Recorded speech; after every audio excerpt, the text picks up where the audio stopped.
மக்களே, பார்த்தீங்கல்ல, இதுதான் இன்றைய அரசியல் நிலை. இது சினிமாவில இருந்து அரசியலுக்கு வந்ததுனால சினிமா ஷூட்டிங்ல நடந்தது மாதிரியே அரசியலின் நடத்தலாம் அப்படிங்கிறது தான் இப்போ உள்ள நிலைக்கு போயிருக்குது. ஆமா, இதை பார்க்குறப்போ உங்களுக்கெல்லாம் நாங்கள் ரெண்டு பேரும் ஏதோ கெட்ட வார்த்தையில் திட்டி, அவர் என்னை பேசி, நான் அவரை பேசி, அவர் என்னை செருப்பால் அடித்து, நான் அதுக்கு அவமானப்பட்டு வாழ்ந்துட்டு இருக்கிறதா நீங்கள் நினச்சிக்கிட்டு இருந்தீங்கன்னா தப்பு உங்கள் மேலே. நாங்கள் அப்படி கிடையாது. நாங்கள் எல்லாம் ஓர் குடிமக்கள், ஓரினம் அப்படின்னு தான் நாங்கள் இருந்துட்டு இருக்கோம். ஒரே குடும்பம்.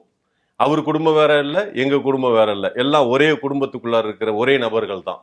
ஆனால் மக்களாகிய நீங்கள் தான் எங்களோட வருமானத்துக்கு தான் நாங்கள் வேலை பார்த்துருக்கோம். உங்கள் வருமானத்துக்கு நீங்கள் எப்படி வேலை பார்க்குறீங்கன்னு பார்த்துக்குங்க.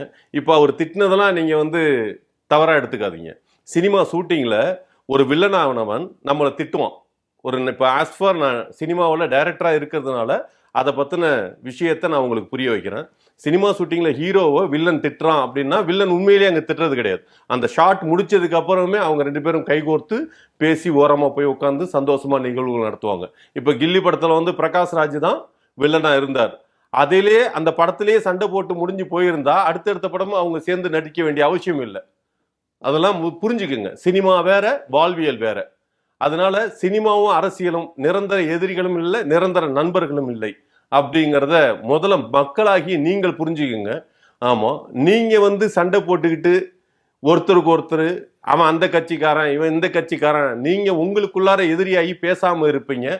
ஆமாம், சினிமாவை பொறுத்த வரைக்கும் சரி, அரசியலை பொறுத்த வரைக்கும் சரி, மானம், வெக்கம், சூடு, சுரணை இதையெல்லாம் விற்றவர்கள் அற்றவர்கள் அல்ல. இது எல்லாமே நடிப்பு. நாங்கள் நடிப்பாக பார்க்கறதுனால இதெல்லாம் நாங்கள் ஈஸியாக எடுத்துக்க முடியும். எனது தாயை அவர் தவறாக பேசினார், அவர் தாயை நான் தவறாக பேசினேன். ஆனால் இது ஒரு பரஸ்பர உடன்படிக்கையின் மேலே பேசிக்கிறது. மற்றபடி மனது கோகும்படி விஷயங்கள் நடத்தலை. மக்களாகிய நீங்கள் தெளிவாக புரிந்து கொள்ளுங்கள்.